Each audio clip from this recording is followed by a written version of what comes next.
ইসলামের সেবা যখন মানুষের সামনে উপস্থিত হয়ে যায়, আল্লাহ নবী যখন ইসলামের সেবায় নিয়োজিত হয়ে গেলেন, দুনিয়াতে যখন দ্বীনের দাওয়াত প্রচার করতে লাগলেন, এমন একটা সময়, এমন একটা যুগ আমার নবীর সামনে উপস্থিত হয়েছিল। আল্লাহ নবী যখন দ্বীনের প্রচার করতে লাগলেন, দেখলেন দ্বীনের প্রচারের সঙ্গী হিসেবে আল্লাহ নবীর সঙ্গে কেউ ছিল না। বাবারা, ভাইরা আমার, আল্লাহ নবীর প্রচার প্রসার যখন শুরু করলেন, দ্বীনের প্রচারের ক্ষেত্রে কেউ নবীর সঙ্গী ছিল না। আমার নবীর কাছ থেকে সবাই দূরে চলে যেত। আমার নবীকে কুরাইশবাসীরা, মক্কাবাসীরা অনেক ভালোবাসতেন। আমার নবীর নামের পিছনে উপাধি দিয়েছিলেন আল আমিন। আমার নবীকে বিশ্বাস করতেন। এক পর্যায়ে আল্লাহর হুকুম পাওয়ার পর আল্লাহ নবী যখন দ্বীনের দাওয়াত প্রচার করতে লাগলেন, এবার কাফেররা, মুশরিকরা ভাবতে লাগলো, আমরা তো আল আমিনকে বিশ্বাস করতাম, আজকে আল আমিনের কাছ থেকে এরকম কথা শুনবো তা কখনো কল্পনা করি নাই। ও দুনিয়ার মানুষ, জেনে রাখো, আমার নবী দ্বীনের প্রচারের ক্ষেত্রে কোনো কম্প্রোমাইজ করে নাই। আমার নবী দীনতার সহিত, মেহনতের সহিত, ভালোবাসার সহিত, ভালো ব্যবহারের মাধ্যমে আল্লাহ নবী দ্বীনের দাওয়াত প্রচার করতে শুরু করলেন। এখন বর্তমান জামানা যে অবস্থা শুরু হয়ে গেছে, আকীদার মধ্যে কোনো প্রকারের ত্রুটি থাকলে, আপনার আমার আকীদার না মিল হইলে একজন আরেকজনকে হত্যা করতেও সময়ের দ্বিধাবোধ করে না। এ দুনিয়ার মানুষ, আল্লাহ নবী কিন্তু দুনিয়াতে দ্বীন প্রচার করেছেন নম্রতার সহিত, ভদ্রতার সহিত। আল্লাহ নবী যেদিন দ্বীন প্রচার, দ্বীনের প্রথম দাওয়াত দিবেন, সকল কুরাইশবাসীদেরকে একত্রিত করে ডাক দিলেন, তোমরা একত্রিত জমায়েত হও।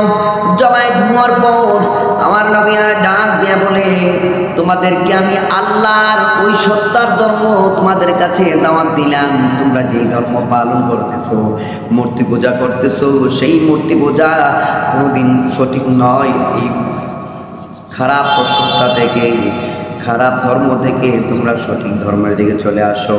কেননা এই ধর্মটা অন্ধকারের ধর্ম। যেখানে মূর্তি পূজক করতেছো, মূর্তি কোনো সময় খোদা হতে পারে না, আল্লাহ হতে পারে না। এই আল্লাহ বলেন, তিনি আমার আল্লাহ, যিনি দুনিয়ার মালিক, দুনিয়াকে সৃষ্টি করেছেন, আসমান জমিন সৃষ্টি করেছেন, এমনকি তোমাকে আমাকে সবাইকে সৃষ্টি করেছেন। ওই আল্লাহর ধর্মে ফিরে আসো, আলোর দিকে ফিরে আসো।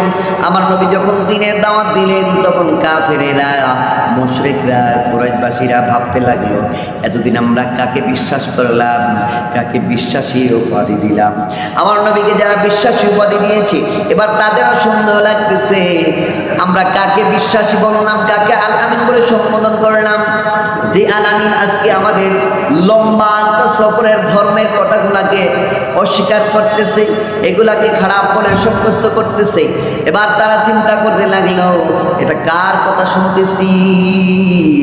আল আমিনের এমন উপাধি দেওয়ার পর আমার নবীর উপর তাদের একটি অনাস্থা চলে আসলো। শুধু তাই নয়, কুরাইশবাসীরা এত নিষ্ঠুর, আমার নবীর উপর কোনো যাচাই বাছাই না করে অত্যাচার শুরু করে দিল।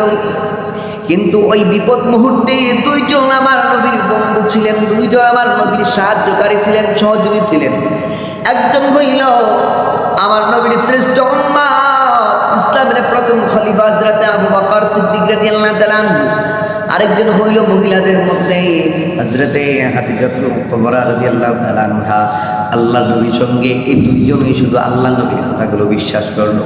বাবারা, ভাইরা আমার নবীকে যে ব্যক্তি একবারে দেখবে, আল্লাহ তার জীবনের সমস্ত গুনাহ খাতাগুলো মাফ করে দেবেন। এখানে প্রশ্ন হলো, বহু কাফের বেঈমানরা আমার নবীকে দেখেছে, কিন্তু তাদের গুনাহ খাতা মাফ হবে না। কারণ কি? তারা দেখেছে, শুধু মানে নাই। যদি মানতো তাহলে আবু জাহেল আর আবু বকরের মধ্যে এত ফারাক হইতো না। আবু জাহেল নবীর চাচা হয়ে নবী দেখি দেখলো, ছোটকাল থেকে দেখলো, বড় পর্যন্ত হইল, কিন্তু আবু জাহেল নবীর দেখার পরেও কালেমা পড়ে মুসলমান হওয়ার সাধ্য তার ভিতরে হইল না। আর আবু বকর দেখলো, বাল্যকালের বন্ধু হিসেবে গ্রহণ করে নিল। শুধু গ্রহণ করলো না, ধর্ম গ্রহণ করে ধর্ম প্রচারের সহযোগিতা করলো, ধর্ম নিজেও প্রচার করলো এবং আমার নবীর কাছে আপন মেয়েকে বিবাহ দিল। সুবহানাল্লাহ।